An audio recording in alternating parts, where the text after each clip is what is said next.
नमस्कार, कैसे हैं आप लोग। उम्मीद है आप अपनी सब रक्षा कर रहे होंगे, सुरक्षा कर रहे होंगे इस कोरोना के दौर में।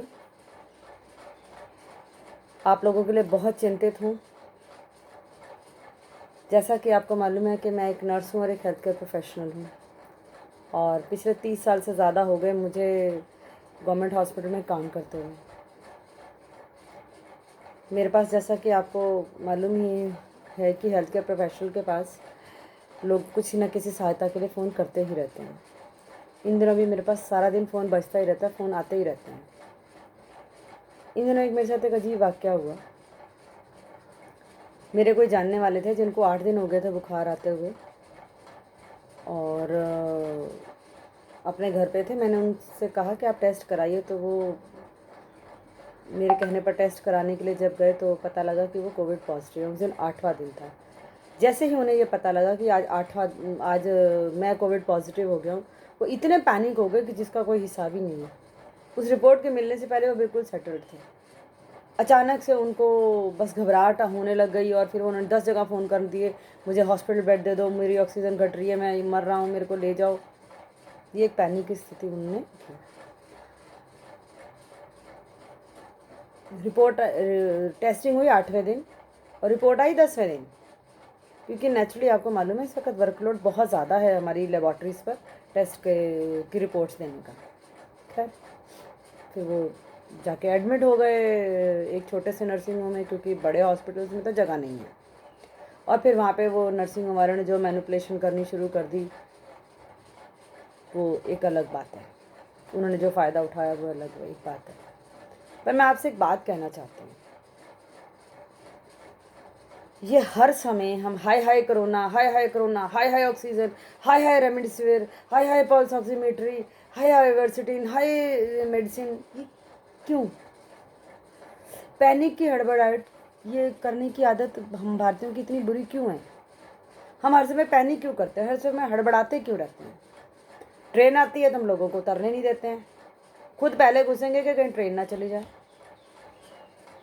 सड़क पे थोड़ी सी जगह घुस जाए वहाँ घुस जाएंगे और फिर दे धड़ाधड़ स्कूटर पे, बाइक पे हॉर्न बजाना शुरू कर देंगे। गाड़ी वाले हॉर्न बजाना शुरू कर देंगे। देख गाली पे गाली, देख गाली पे गाली, क्या औरत, क्या आदमी, क्या बच्चा, क्या बड़ा, सब गाली देना शुरू कर देते हैं। और बस से तो उतर के लड़ना शुरू कर देते हैं, मारपिटाई शुरू कर देते हैं। और ऐसे करेंगे कि जैसे पता नहीं घर जाके कोई जो है बम डिफ्यूज़ करना है, 1 मिनट की भी देरी होगी तो पता नहीं ब्लास्ट ही हो जाएगा। लॉकडाउन का अनाउंसमेंट क्या हुआ, मैं देख रही थी सड़कों पे भीड़ ही भीड़, दुकानों में बेतहाशा लोग सामान खरीद रहे हैं, जैसे दुनिया ही खत्म हो रही हो। सेंसेक्स में वो 2-3% बाजार क्या गिरा, वो तो जैसे सब कुछ बेच दो, निफ्टी सेंसेक्स सब खत्म हो जाएगी, दुनिया खत्म होने जा रही है। हमारी ना इसी आदत के कारण ना कोरोना ना मैनेज नहीं हो पा रहा, ठीक है। और इसी वजह से ना हम परेशान हो रहे हैं। देखा जाए तो केवल 2 से 3% लोगों को ही हॉस्पिटल में रखने की और ऑक्सीजन की ज़रूरत होती है, तो टोटल मतलब 5% लोगों को हॉस्पिटल की ज़रूरत होती है। अब सब लोग पैनिक में हैं, तो सोचते हैं बेड मिले ना मिले, ऑक्सीजन मिले ना मिले, तो अपने लक्षणों को बढ़ा चढ़ा के बताने लग जाते हैं और एडमिट होते हैं। और कुछ ना मौका मिले तो कुछ लोग पैसों का, अरे कितने भी पैसे लग जाए, हम बेड दे दो बस। और कुछ लोग तो कमिश्नरों की, मंत्रियों की जुगाड़ लेके बेड ले रहे हैं। तो कुछ लोग तो बिल्कुल स्वस्थ हैं, मैं देख रही हूँ बिल्कुल स्वस्थ हैं, परंतु 2 से 3 गुना ज़्यादा पैसे दे के इंजेक्शन खरीद रहे हैं। और कोई कोई तो 10% ज़्यादा दे के जो है इंजेक्शन खरीद। रेमडेसिविर का इंजेक्शन जो है, जिसकी कॉस्ट गवर्नमेंट ऑफ इंडिया ने 840 रुपये रखी, वो इंजेक्शन 20,000 रुपये में भी लोग खरीद रहे हैं। एक ऑक्सीजन का सिलेंडर जो 400 रुपये में मिल जाता था, वो सिलेंडर आज 15 से 20,000 में लोग खरीद रहे हैं, जैसे वो एक सिलेंडर सारी जिंदगी के लिए काम आ जाएगा। और फिर इस डर से कि कहीं, और इस चक्कर में हो क्या रहा है कि इतनी शॉर्टेज हो गई है, और अगर भगवान ना करे इतनी, जो आप लोग भाग रहे हैं, जो कोरोना हो गया सड़कों पे जो आप इतना निकल रहे हो, तो फिर इंजेक्शन कहाँ से आएंगे? फिर क्या करोगे आप लोग? और हमारी ना इन सभी हरकतों के कारण ना कमी है, नहीं तो ज़रूरतमंदों के लिए कोई कमी नहीं है। सब चीज़ें पूरी हो जाती हैं। और जब हमारे जैसे लोग, आपके जैसे लोग जब घबराहट पोस्ट करने वाले वीडियो शेयर करते हैं ना सोशल मीडिया पे, फेसबुक पे, व्हाट्सएप पे, इंस्टाग्राम में, तो क्या होता है कि चिंता होने लगती है लोगों को, पैनिक की स्थिति और बढ़ जाती है। ठीक है, तो कृपया ऐसा मत करें। और एक सबसे दुख भरी बात है कि मैं ये भी देख रही हूँ कि जैसे मान लो एक घर में 4 लोग जो हैं वो पॉजिटिव हो गए, तो जिसको लक्षण नहीं है वो भी बाजार भाग रहा है कि कोई नहीं, मेरे को लक्षण नहीं है, कोई बात नहीं, रिपोर्ट गलत होगी। भाई साहब, अगर रिपोर्ट गलती पॉजिटिव आई तो पॉजिटिव ही हैं आप, और फिर 10 लोगों को जाके कोरोना फैला रहे हैं। इतनी क्या इमरजेंसी का कुछ दिन आप लोग घर में दाल खा के नहीं रह सकते क्या? क्या आपके पड़ोसियों से इतनी भी बनी हुई नहीं है कि वो आपके पड़ोसी आपके घर में दाल पानी आपके घर पहुंचा दें? और अगर नहीं बनी हुई आपकी, तो आपको अपने अंतर्मन में चिंतन करने की ज़रूरत है कि आपकी अपने आने जाने वाले लोगों के साथ बनी हुई क्यों नहीं है। आप देखिए, जिसकी अपनी पड़ोसी से, अपने काम वाली से, ठीक है, नहीं बनती है, अपने किराएदारों से नहीं बनती और अपने घर वालों से नहीं बनती, वो व्यक्ति क्या है? उसको अपने अंतर्मन में चेक करने की ज़रूरत है कि क्या परेशानी है मुझे। और कोरोना के मरीज जो हैं उनको पता है हम पॉजिटिव हैं, वो भी घूम रहे हैं, और जिनको पता है ही नहीं है कि हम पॉजिटिव हैं, वो भी घूम रहे हैं। इस वक्त मैं आप लोगों को फिर से कह दूं कि ये एयर ट्रांसफ़र हो रही है कोरोना के लिए, मतलब एयर बॉर्न ट्रांसफ़र है, एयर की वजह से ट्रांसफ़र हो रहा है कोरोना, कहना ये चाह रही हूँ। परंतु फोमाइट वाला इशू ख़त्म नहीं हुआ है। वो जो एक दूसरे को छूने की वजह से हो रहा था वो भी ख़त्म नहीं हुआ है, वो एज इट इज़ है। एक पॉइंट और ऐड हो गया बल्कि। और रहा सही बची बात, लोग व्हाट्सएप पे ज्ञान दे रहे, सभी डॉक्टर बने पड़ रहे हैं, सभी हेल्थ केयर प्रोफेशनल बन रहे हैं, व्हाट्सएप पे ज्ञान दिया जा रहा है, ये कर लो तो ये कर लो, ऐसे कर लो तो वैसे करो, सभी डॉक्टर बन के, सभी व्हाट्सएप भरा पड़ा है ज्ञान से, व्हाट्सएप ज्ञान से। और इस सब का नुकसान आप ही लोगों को हो रहा है सर, जी आप ही लोगों को हो रहा है इसका नुकसान। भाई साहब, आप ही लोगों को हो रहा है।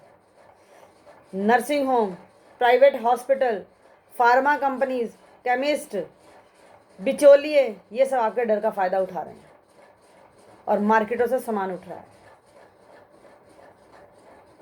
कोई दुनिया खत्म होने नहीं, ये प्रलय नहीं आ रही है कि भाई अब सब कुछ खत्म हो जाएगा, आज ही सारा कुछ खरीद करके घर में रख लो। देखिए, 95% लोग ठीक हो जाते हैं।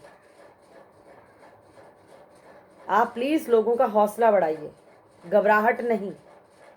संकट के समय में ना लोगों को सहारा दे, डराएं नहीं।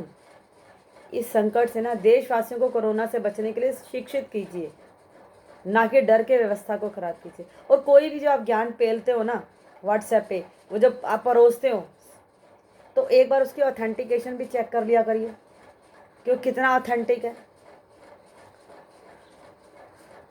इतने ऐसे ऐसे जो न्यूज़ आती है, जी फलानी जगह पे सिलेंडर अवेलेबल है, आप चले जाओ, लोग बिना चेक किए वहाँ पे चल पड़ते हैं। रेमडेसिविर इंजेक्शन फलान फलान कंपनी का ये एड्रेस है, यहाँ से मिल रहा है, आप ये ले लो, इससे ले लो, धड़ाधड़ लोग फ़ोन करना लग जाते हैं। और ऑथेंटिक है नहीं, वो नंबर ही नहीं उठते हैं। कोई आइवर्सिटीन के लिए, कोई रेमडेसिविर के लिए, कोई पल्स ऑक्सीमेट्री के लिए। एक नया धंधा चल पड़ा है, फेक धंधा। तो आप अगर कोई पोस्ट शेयर करते हैं, सोच समझ के शेयर कीजिए। आपके पास कोई फ़ोन आया, चेक कीजिए फ़ोन से कि क्या ये फ़ोन और ये सुविधा जो आप बताने जा रहे हैं, क्या वो ऑथेंटिक है कि नहीं है।